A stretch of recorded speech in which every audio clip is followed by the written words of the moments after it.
Hello friends, it's Carnivore Harry, and it is time for day 7 update, which means we get to find out what kind of progress I made in my first week doing the carnivore diet.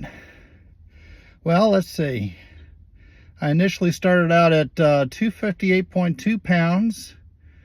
This morning I weighed in at 248.7 pounds.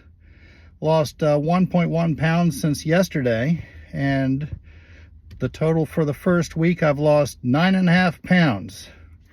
Just missed the 10 pound mark. Oh, that's okay. We'll just do that tomorrow. How about that? Now, in terms of my progress on getting to my goal, I've actually gotten 12.1% towards my goal of 180 pounds. That's not too bad for the first week. And let's see, my initial percent body fat was 36.4, and I'm down to 34.4, so I've actually lost 2% body fat. These are some pretty good numbers. I'm fairly encouraged. Now, Harry, how did you keep all that straight in your mind? Well, I just used a little bit of technology here. So, anyway, I did post my morning breakfast. I bet you can't guess what it was unless you saw the video. Another chuck roast, of course. It's so delicious. I love chuck roast. And there was a comment. Someone asked, you know, did you add, what kind of recipe did you do, or did you just throw some salt on there? And I basically told them it's just sea salt, and you put some water on the bottom of the crock pot inside, about maybe up to about 1/3 of the way of the thickness of the meat, I would say, something like that.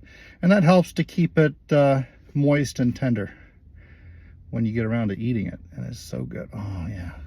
Now, it's not just any salt. It's sea salt that comes from an ancient seabed, meaning that a long time ago there used to be an ocean, and now it's not there.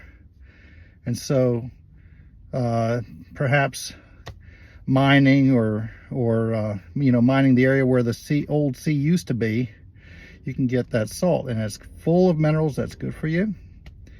And what it doesn't have, which is really important, it doesn't have the modern, you know, pollutants like microplastics and toxic waste from industrial manufacturing that gets dumped out into our modern oceans today. So that's a really good reason for using that. Now, I did hear that sea salt that's mined and sold from China seems to have some issues. I don't know if it's you know, unacceptable levels of mercury or what. I would have to look that up. But I do know that the salt that I use is mined from Utah, and the name of that salt is called Redmond Real Salt. And you can find that on Amazon, and it's very good. So that's all you do. You make sure you got plenty of salt on there so you're getting all the minerals that you need. It helps to prevent cramping and other stuff. You don't want mineral deficiencies, and it's just delicious. So anyway, that's my update for today. It's going to be less than 24 hours before you hear from me again, so I'll see you then. Y'all take care.